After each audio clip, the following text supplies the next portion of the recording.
സഫലമാകുമെന്നുള്ളൂ. കാരണം ആദ്യത്തെ യാത്ര 2023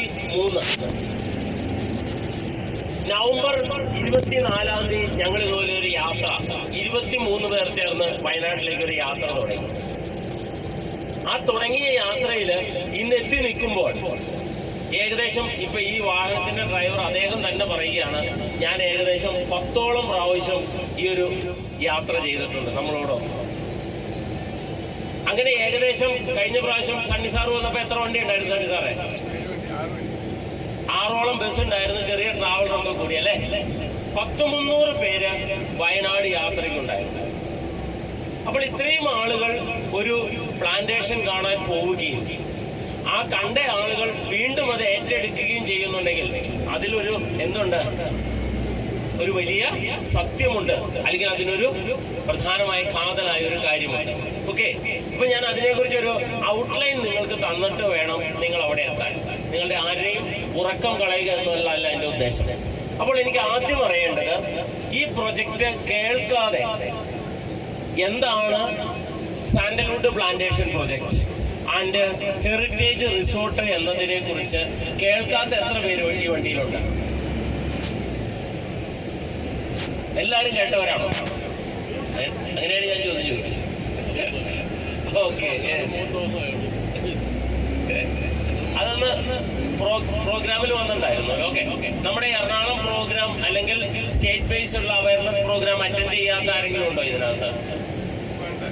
ഞാൻ ഒന്ന് ഡീറ്റെയിൽ ചെയ്യാൻ വേണ്ടിയിട്ടാ. ഓക്കെ, വന്നിട്ടുണ്ടല്ലേ. ഇവിടെ സാൻഡൽവുഡ് പ്ലാന്റേഷൻ പ്രൊജക്ട് എന്ന് പറഞ്ഞാൽ ജസ്പൈഡ് real estate private limited company തുടങ്ങിയത് 25 വർഷം എക്സ്പീരിയൻസ് ഉള്ള എന്ന് പറഞ്ഞാൽ 25 വർഷങ്ങൾക്ക് മുമ്പ് കണ്ണൂരിൽ നിന്ന് സിൽവർ സ്പൂൺ എന്ന ഹോട്ടൽ ആൻഡ് ഇവന്റ് മാനേജ്മെന്റിൽ സ്റ്റാർട്ട് ചെയ്ത് ഇന്ന് 8ഓളം വലിയ പ്രൊജക്ടുകളും 6ഓളം ഇന്റർനാഷണൽ ബ്രാൻഡിംഗ് ഉള്ള കമ്പനികൾ നടത്തുന്ന ഒരു മാനേജ്മെന്റ് ആണ്. ആ മാനേജ്മെന്റിന്റെ 5ാമത്തെ കമ്പനിയാണ് ജസ്പൈഡ് റിയൽ എസ്റ്റേറ്റ് പ്രൈവറ്റ് ലിമിറ്റഡ്. ആ കമ്പനിയുടെ പ്രൊജക്റ്റ് ആണ്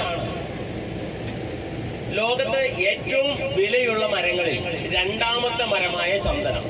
ലോകത്തെ ഏറ്റവും വിലയുള്ള മരം ഏതാണെന്ന് പറയുമ്പോൾ ആഫ്രിക്കൻ ബ്ലാക്ക് വുഡ്. അത് 1 കിലോയുടെ വില 8 ലക്ഷം രൂപയാണ്. നിങ്ങൾ സേവ് ചെയ്ത് വെച്ചോ. അതിനുശേഷം നിങ്ങൾ ഞാനീ പറയുന്ന ബേസിക് നോട്ട്സ് എല്ലാം നിങ്ങൾ എന്ത് ചെയ്യണം, ഗൂഗിളിൽ സെർച്ച് ചെയ്ത് നോക്കണം. ഓക്കെ, അപ്പോൾ ആ ഏറ്റവും വിലയുള്ള മരത്തേക്കാൾ 2ാമത് വിലയുള്ള മരമാണ് സാൻഡൽവുഡ്, വൈറ്റ് സാൻഡൽവുഡ്. ആ വൈറ്റ് സാൻഡൽവുഡ് കാറ്റഗറിയിൽ ഏറ്റവും ഡിമാൻഡുള്ള സാൻഡൽവുഡാണ് സൻഡാലം ആൽബം ലിൻ എന്ന സ്പീഷ്യസ്.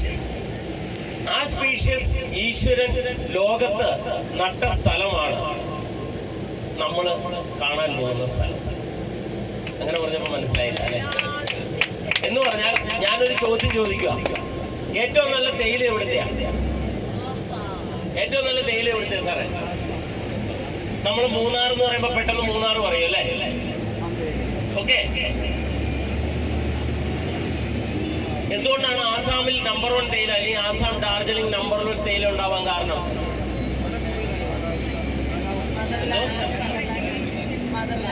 അങ്ങനെയാണ് ഞാനൊരു കാര്യം ചോദിച്ചോട്ടെ, അവിടെ നിന്ന് സാപ്ലിങ് കൊണ്ടുവന്നിട്ടല്ലേ മൂന്നാർ നട്ടത്? അപ്പൊ ടാറ്റ ടീക്ക് പണിയറിയില്ലേ? ഒരു ചോദ്യമല്ലേ സാറേ? ടാറ്റ ടീക്ക് പണിയറിയില്ല. അതിന്റെ ഒരൊറ്റ കാര്യമുള്ളൂ, മദർലാൻഡ് കൺസെപ്റ്റ് എന്ന് പറയും അതിനെ.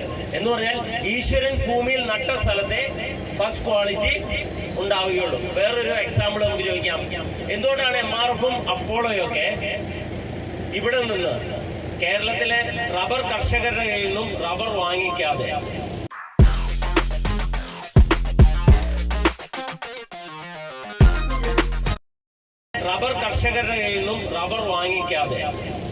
ബ്രസീൽ, ഇന്തോനേഷ്യ, മലേഷ്യ എന്ന് വാങ്ങിക്കുന്നത് ഇവിടത്തേക്കാൾ കുറഞ്ഞ വിലയ്ക്ക് ഗുണനിലവാരം കൂടിയത് അവർക്ക് പുറത്തുനിന്ന് കിട്ടും. ശരിയാണോ? ഇവിടുത്തെ റബ്ബർ ബോർഡിന് പണി അറിയില്ലേ? അവരെത്ര പണിതിട്ടും കാര്യമില്ല, ഇത് റബ്ബറിന്റെ മദർലാൻഡ് അല്ല.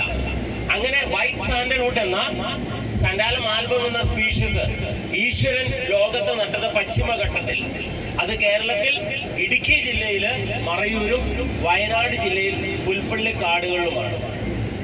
അപ്പൊ അതിന് സ്വാഭാവികമായ ചന്ദനം വളരുന്ന ഭൂപ്രകൃതിയിൽ അതിനനുയോജ്യമായ സ്ഥലം കണ്ടെത്തി കൃഷി ചെയ്യുക എന്നുള്ളതാണ് നമ്മുടെ പദ്ധതി. അങ്ങനെയെങ്കിൽ നിങ്ങൾ ചോദിക്കും, ഞങ്ങൾക്ക് നാട്ടിൽ സ്ഥലമില്ലേ, ഞങ്ങൾക്കൊക്കെ ചന്ദനം നടാൻ പറ്റില്ലേ, നിയമപരമായ അനുകൂലങ്ങളൊക്കെ ഉണ്ടെങ്കിൽ നടാൻ സാധിക്കില്ലേ? തീർച്ചയായിട്ടും സാധിക്കും. ഒരു തടസ്സവുമില്ല. ഏത് വ്യക്തിക്കും സ്വകാര്യ ഭൂമിയിൽ ചന്ദനം നടാം, വളർത്താം. വെട്ടിയെടുത്ത് ഗവൺമെന്റ് കൃത്യമായ പണം, കട്ടിംഗ് ആൻഡ് ട്രാൻസ്പോർട്ടിംഗ് ചാർജ് ചെയ്ത് മുഴുവൻ പണവും നമുക്ക് തരാൻ നിയമങ്ങൾ ഭേദഗതി ചെയ്യപ്പെട്ടു. പക്ഷെ എന്തുകൊണ്ട് എനിക്ക് കോതമംഗലത്ത്, ഞാനൊരു കോതമംഗലം ടൗണിനടുത്ത് ഒരു 20 സെന്റ് സ്ഥലം മേടിച്ചിട്ട് ഒരു 10 സെന്റ് സ്ഥലത്ത് വീട് പണിയും, ബാക്കി 10 സെന്റ് സ്ഥലം കൃഷിക്ക് വേണ്ടിയിട്ട വ്യക്തിയാണ് ഞാൻ. അവിടെ ചന്ദനം നടില്ല. ഇനി ഇടുക്കി ജില്ലയിലെ പൊട്ടൻകാട്, ഞാൻ 12 കൊല്ലം ഇടുക്കി ഡിസ്ട്രിക്ട് കോർപ്പറേറ്റീവ് ബാങ്കിൽ വർക്ക് ചെയ്ത, 2019 അവിടെ നിന്ന് ഇറങ്ങിയത്. റിട്ടയർഡ് ആയൊന്നും അല്ല കേട്ടോ, അതിനുള്ള പ്രായമൊന്നുമില്ല. നേരത്തേക്ക് ഇറങ്ങി, എന്നിട്ട് വലിയ കാര്യമൊന്നുമില്ല എന്ന് മനസ്സിലായി. കാരണം ഞാൻ അത് വേണമെങ്കിൽ ചേർത്ത് പറയാം. ഇപ്പൊ ഞാൻ ഇരുന്ന തസ്തിക എന്ന് പറഞ്ഞു കഴിഞ്ഞാൽ സിസ്റ്റം അഡ്മിൻ എന്ന് പറഞ്ഞ കാറ്റഗറി IT സെല്ലിന്റെ ഹെഡായിരുന്നു. ഇനി ഞാൻ ഒരു ടെസ്റ്റും കൂടെ എഴുതിയാൽ, ഇപ്പൊ സർവീസ് കോപ്പറേറ്റീവ് ബാങ്കിന്റെ ടെസ്റ്റ് നമ്മൾ എഴുതുന്നത് കോട്ടയത്താണ്. കോട്ടയത്ത് അവിടെ പോയി കഴിഞ്ഞാൽ ഒരു ടെസ്റ്റും കൂടെ എഴുതി കഴിഞ്ഞാൽ പരമാവധി എനിക്ക് കിട്ടാവുന്ന salary near by 1 lakh and 1.5 lakhs ആണ്. ഒരു 56ാമത്തെ വയസ്സിൽ റിട്ടയർഡ് ആവുന്ന സമയത്ത് തലേ മാസം ഗവൺമെന്റ് എന്നോട് പറയും, നീ ഒരു 1.25 ലക്ഷത്തിന് ജീവിച്ചോ. പിറ്റേ മാസം എന്നാ പറയും ബാങ്ക്, നീ 20,000 രൂപയ്ക്കും 30,000 രൂപയ്ക്കും ജീവിച്ചോളാം. ശരിയാണോ ഞാൻ പറഞ്ഞത്? അങ്ങനെ ജീവിക്കാൻ നമുക്ക് പറ്റില്ല. ഞാൻ അതിന് പറയുന്ന ഒരു ഉത്തരം എന്താണെന്നറിയാമോ? ഇങ്ങനെ ഒരു ബാങ്ക് ഒരു ഗവൺമെന്റ് ചെയ്യുന്നതിന് നല്ലത് ഒരുവന്റെ ആയുസ് മൊത്തം അവർക്ക് വേണ്ടി കൊടുത്തിട്ടുണ്ട്. അതിനുശേഷം എന്ത് ചെയ്യണമെന്ന് അറിയാമോ? ഇങ്ങനെ ചെയ്യാതെ ആ കൈയും കാലും കെട്ടി കായലിൽ താത്തുന്നത് നല്ലതെന്ന് പറയുന്ന വ്യക്തിയാണ് ഞാൻ. ശരിയാണോ ഞാൻ പറയുന്നത്? കാരണം എന്താ കാരണം ഒരു വീട് വെച്ചു, ഒരു വാഹനം മേടിച്ചു, ഒരു ഹോസ്പിറ്റൽ കേസ് വന്നു, ഒരു മേജർ ഹോസ്പിറ്റൽ കേസ് വന്നു, ഒരു മക്കളുടെ കല്യാണം നടത്തി, ഒരു വിദ്യാഭ്യാസം നടത്തി, ഉള്ള സമ്പാദ്യം എല്ലാം തീരുമോ? എത്ര ശമ്പളം കിട്ടിയാലും തീരില്ലേ സാറേ? പിന്നെ ഒരു 56ാമത്തെ വയസ്സിൽ ഉള്ള എല്ലാ രോഗവും വരും, സഹായിക്കാൻ ആരും ഉണ്ടാവില്ല. ആ സമയത്ത് 20ഉം 30ഉം കിട്ടിയിട്ട് എന്താ കാര്യമുണ്ടോ? ഇത് ഒരു 35ാമത്തെ വയസ്സിൽ ഒരു ഉൾവിളി തോന്നി, ഇത് മുന്നോട്ട് പോയി കഴിഞ്ഞാൽ ഇത് ഒരിടത്തും ചെന്നത്തില്ല. അല്ലെങ്കിൽ പിന്നെ നമ്മുടെ സോയിൽ ഡാർക്ക് ബ്ലാക്ക് സോയിൽ വിത്ത് ക്ലേ കണ്ടന്റ്, ഇതാണ് ഈ സോയിൽ ടെസ്റ്റ് ചെയ്തപ്പോൾ കിട്ടിയ റിസൾട്ട്. എന്നുവെച്ചാൽ ബയോഡൈവേഴ്സിറ്റിക്ക് നമ്മൾ പിന്നെ വേറെ ഒരിടത്തും പോകണ്ട. എന്ന് വെച്ചാൽ ജൈവ വൈവിധ്യങ്ങൾക്ക് വേറെ ഇതിലും വലിയ സ്ഥലമില്ല. പിന്നെ ഒരു സ്ഥലമേ ഉള്ളൂ, ആമസോൺ ഫോറസ്റ്റ്. ബയോഡൈവേഴ്സിറ്റിയുടെ ഹോട്ടസ്റ്റ് പ്ലേസ് ആയിട്ട് 2ാമത് വേൾഡിലുള്ള സ്ഥലമാണ് വയനാട് പുൽപ്പള്ളി കാടുകൾ. കാരണം ഇന്നും നിങ്ങൾ കുഴിച്ചാൽ ഏകദേശം 5 അടി തൊട്ട് 10 അടി ആഴത്തിൽ ബ്ലാക്ക് സോയിൽ കിട്ടുന്ന ഒരു സ്ഥലം അത് മാത്രമേ ഉള്ളൂ. ഈ കൃഷിക്കാർക്കൊക്കെ പറഞ്ഞാൽ പെട്ടെന്ന് മനസ്സിലാവും അല്ലേ? ഈ ബ്ലാക്ക് സോയിലും ഇത്രയും കുഴിച്ചാൽ കിട്ടുന്നു എന്നൊക്കെ പറയുന്നത് പെട്ടെന്ന് മനസ്സിലാവും. അപ്പൊ അങ്ങനെയുള്ള ഭൂപ്രകൃതി കണ്ടെത്തി അനുയോജ്യമായ സ്ഥലത്ത് കൃഷി സ്റ്റാർട്ട് ചെയ്ത ഇന്ന് 1 വർഷം കൊണ്ട് ഒരു മിറാക്കിൾ ഫാമിലേക്കാണ് നമ്മൾ പോകുന്നത്. അത്ഭുതങ്ങൾ സൃഷ്ടിച്ച ഒരു ഭൂമിയിലേക്കാണ് നമ്മൾ പോകുന്നത്. കാരണം ലോകത്ത് ഏറ്റവും ഗ്രോത്ത് ഉള്ള വൈറ്റ് സാൻഡൽവുഡിന്റെ പ്ലാന്റേഷൻ വിസിറ്റിനാണ് നമ്മൾ പോകുന്നത്. ഗ്രോത്ത് എന്ന് പറഞ്ഞാൽ ആദ്യം 2024 5ാം മാസം 23-ാം തീയതി 1001 തൈകൾ നട്ടുകൊണ്ട് പുൽപ്പള്ളി പാടിച്ചിറയിൽ തുടങ്ങിയ പ്ലാന്റേഷൻ, അതിന്റെ സർവൈവൽ റേഷ്യോ എന്ന് പറഞ്ഞാൽ ചന്ദനത്തിന്റെ സർവൈവൽ റേഷ്യോ 50 to 80% ആണ്. എന്ന് പറഞ്ഞാൽ ഒരു 100 തൈ നട്ടാൽ എത്രണ്ണം കിട്ടും? 50 തൊട്ട് 80 തന്നെ കിട്ടുള്ളൂ. ഇതാണ് സർവൈവൽ റേഷ്യോ. എന്ന് വെച്ചാൽ സീഡ് ജെർമിനേഷൻ ചെയ്യുന്നു, ജെർമിനേഷൻ ചെയ്ത സീഡ് സാപ്ലിംഗ് ആയിട്ട് മാറുന്നു, സാപ്ലിംഗിൽ നിന്നത് പ്ലാന്റ് ആയിട്ട് മാറുന്നു. ഇത്രയും റേഷ്യോ ഏറ്റവും കൃത്യമായിട്ട് നോക്കിയാൽ തന്നെ 100 എണ്ണം എടുത്താൽ 100 സീഡ് ഇട്ടാൽ എത്ര എണ്ണം കിട്ടും? ഒരു 70 എണ്ണം കിട്ടും. പക്ഷെ 1000 തൈകൾ നട്ട നമുക്ക്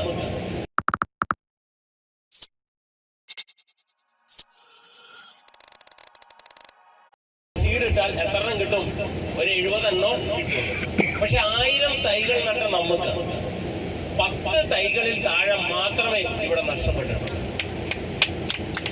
അതിന്റെ കാരണം എന്താണെന്ന് ചോദിച്ചാൽ ഈ കൃഷി രീതി നമ്മൾ ആരും ഡെവലപ്പ് ചെയ്ത ഒരു കൃഷി രീതി അല്ല. ഇത് സെൻട്രൽ ഗവൺമെന്റിന്റെ ഇൻസ്റ്റിറ്റ്യൂട്ടായ IWST എന്നുള്ളൊരു ഇൻസ്റ്റിറ്റ്യൂട്ട് ഉണ്ട്, മരങ്ങളെ കുറിച്ച് പഠിക്കുന്ന. ആ ഇൻസ്റ്റിറ്റ്യൂട്ടാണ് ഈ കൃഷി രീതി ഡെവലപ്പ് ചെയ്തത്. 30-40 വർഷം കൊണ്ട് സ്വാഭാവികമായിട്ട് വളരുന്ന ചന്ദന മരത്തെ 5 തൊട്ട് 10 വർഷത്തേക്ക് വളർന്ന് കാതലായി വെട്ടി വിൽക്കുമ്പോൾ കർഷകന് അവന്റെ ഏറ്റവും വിലയേറിയ എമൗണ്ട് അല്ലെങ്കിൽ വിലയേറിയ ഒരു ഇൻവെസ്റ്റ്മെന്റ് ആയിട്ട് ചന്ദനത്തെ മാറ്റുന്ന കൃഷി രീതി ഡെവലപ്പ് ചെയ്തു. ഇതാണ് നമ്മൾ ഫോളോ ചെയ്തത്. ആ കൃഷി രീതി ഇംപ്ലിമെന്റ് ചെയ്തുകൊണ്ടാണ് ഒരു വർഷം കൊണ്ട് ഏകദേശം 5 അടി തൊട്ട് 10 അടി വരെ ഉയരമുള്ള 800-ലധികം മരങ്ങളും 10 സെന്റിമീറ്റർ തൊട്ട് 20 സെന്റിമീറ്റർ വരെ ചുറ്റളവുള്ള 650ഓളം മരങ്ങളും ഈ 1000 മരം നട്ടയിൽ നമുക്ക് സൃഷ്ടിച്ചെടുക്കാൻ സാധിച്ചു. അപ്പൊ ഇത്രയും സക്സസ്, ഇത്രയും ഗ്രോത്ത് ഉള്ള ഒരു പ്ലാന്റേഷൻ ഇന്ന് ലോകത്ത് വേറെ ഇല്ല എന്ന് സർട്ടിഫൈ ചെയ്തത് ഞങ്ങൾ കമ്പനിക്കാരല്ല ചെയ്തു. കഴിഞ്ഞ ഫെബ്രുവരി 19-ാം തീയതി KTDC chairman PK Sasi sir തറക്കല്ലിട്ട് ഇനാഗുറേറ്റ് ചെയ്ത് പുൽപ്പള്ളി ടൗണിൽ നിന്ന് വെറും 2 കിലോമീറ്റർ അടുത്തുള്ള ഒരു ചെറിയ മലം ചെരുവ്, ചെറിയൊരു മുട്ടക്കുന്ന് പോലെ ഒരു ഭൂപ്രദേശം, ഒരു സൈഡ് 2 സൈഡും റോഡ് ആക്സസ് ഉള്ള ചെറിയ ടൗൺഷിപ്പ് ഉള്ള ഒരു ഭൂപ്രദേശം. അവിടെ 10 ഏക്കറോളം സ്ഥലം എടുത്ത് അതിൽ ഫെറോ ടെക്നോളജിയുള്ള മഡ് പാക്ക് ഹൗസുകൾ, ഗുഹാ വീടുകൾ 90 എണ്ണം നിർമ്മിച്ചുകൊണ്ട് അത് 1460 ചന്ദന മരങ്ങൾക്ക് നടുവിലാകുമ്പോൾ ഇവിടെ ടൂറിസം മേഖലയുടെ ഒരു പുതിയ വിപ്ലവമാണ് നമ്മൾ സൃഷ്ടിക്കാൻ പോകുന്നത്. കാരണം ചന്ദനത്തെ നമുക്കറിയാം ഏറ്റവും കൂടുതൽ ഓക്സിജൻ എമിഷൻ ചെയ്യുന്ന അല്ലെങ്കിൽ ഓക്സിജൻ കിട്ടുന്ന ഔഷധ ഗുണമുള്ള ഒരു മരമാണ്. അതിന്റെ നടുവിൽ താമസിച്ചുകൊണ്ട് നമുക്ക് മഡ് പാക്ക് ഹൗസ്, ഈ ഗുഹാ വീടുകൾ എന്ന് പറഞ്ഞാൽ മണ്ണുകൊണ്ട് പാക്ക് ചെയ്ത വീടുകളാണ്, മണ്ണുകൊണ്ട് നിർമ്മിച്ചതല്ല, കോൺക്രീറ്റ് കൊണ്ട് നിർമ്മിച്ച് മഡ് പാക്ക് ചെയ്ത വീടുകളാണ്. അപ്പൊ നാച്ചുറോപ്പതിക്ക് യോഗ്യമാവുന്ന രീതിയിൽ, നാച്ചുറോപ്പതി തെറാപ്പി കിട്ടുന്ന രീതിയിൽ ഓക്സിജൻ കൂടുതലുള്ള അറ്റ്മോസ്ഫിയറിൽ താമസിച്ചുകൊണ്ട് സാൻഡൽവുഡ് ഓയിൽ ഉപയോഗിച്ചിട്ടുള്ള അരോമ തെറാപ്പി, പൗഡർ ഉപയോഗിച്ചുള്ള ഫേഷ്യലിങ്, മസാജസ് ഒക്കെ ചെയ്യുന്ന ട്രീറ്റ്മെന്റോടുകൂടി ഹെർബൽ ടൂറിസമാണ് ഇന്ന് നമ്മൾ ലോകത്തിന്റെ മുമ്പിൽ ആ പ്രൊജക്റ്റിലൂടെ വയ്ക്കുന്നത്.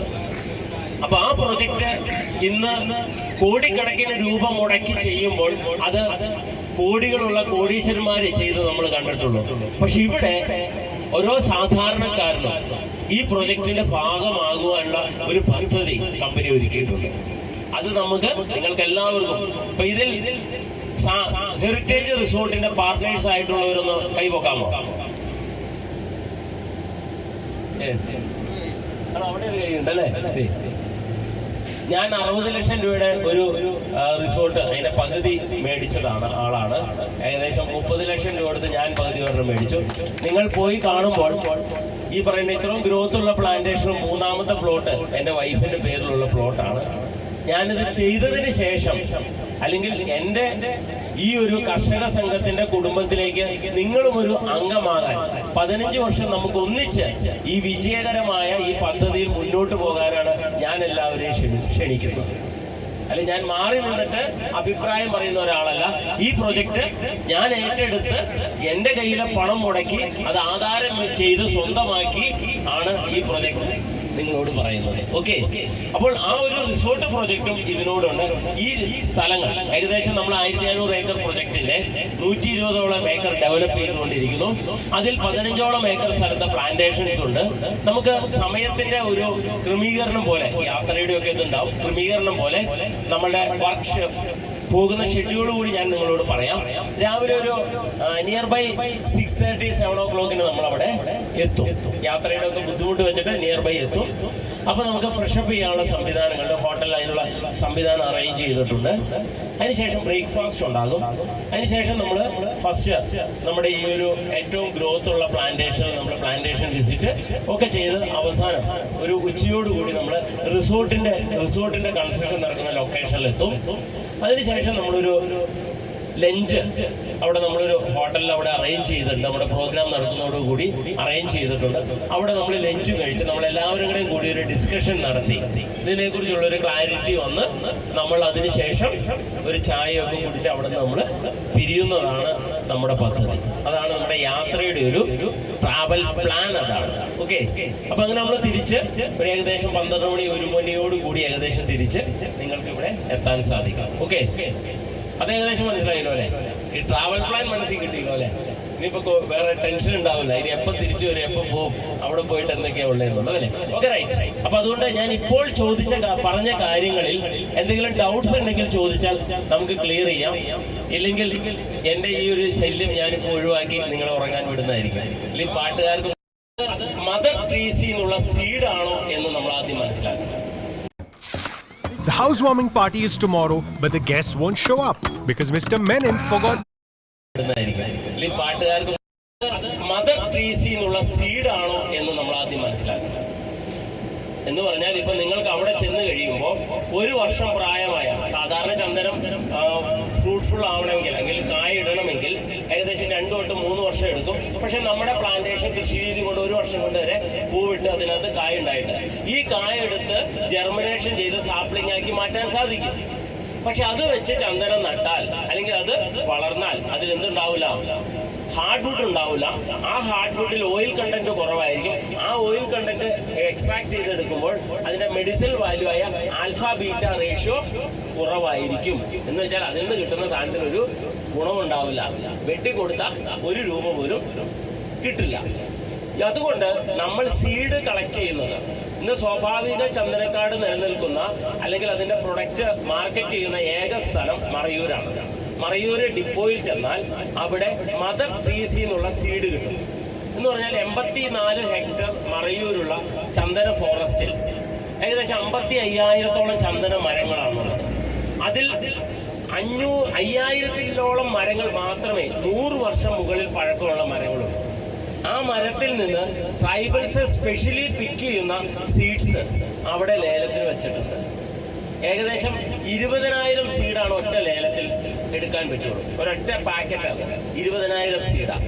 20,000 സീഡൊക്കെ എടുക്കാൻ കഴിവുള്ള നഴ്സറിക്കാരൊന്നും ഇന്ന് കേരളത്തിൽ ഉണ്ടോ എന്ന് സംശയമുണ്ട്. എന്തെങ്കിലും ആവട്ടെ. പക്ഷെ അവരൊക്കെ കൂടുതലും കളക്ട് ചെയ്യുന്നത് കർണാടകയിൽ നിന്നൊക്കെയാണെന്നുള്ളത് നമുക്ക് നേരിട്ട് മനസ്സിലാക്കാൻ സാധിച്ചിട്ടുണ്ട്. അതുകൊണ്ടാണ് ഞങ്ങൾ ആരുടെയും കയ്യിൽ നിന്ന് മേടിക്കാത്തത്, ഈ നഴ്സറിക്കാരുടെ കയ്യിൽ നിന്ന് മേടിക്കില്ലാത്ത. അതിന് ഞങ്ങൾ ചെയ്തത് നേരിട്ട് ലേലം വിളിച്ചെടുത്ത് ജെർമിനേഷൻ ചെയ്തു. നിങ്ങൾക്ക് അവിടെ വന്നാൽ നമ്മുടെ നഴ്സറി ഞങ്ങൾ കാണിച്ചു തരും. എല്ലാ പ്ലാന്റേഷനെയും നടുക്ക് നമ്മുടെ നഴ്സറി ഉണ്ട്, സെക്യൂരിറ്റി റൂമിന്റെ എല്ലാ ഫെസിലിറ്റീസും ഉണ്ട്. ഓക്കെ. അപ്പൊ അവിടെ നമ്മൾ ജെർമിനേഷൻ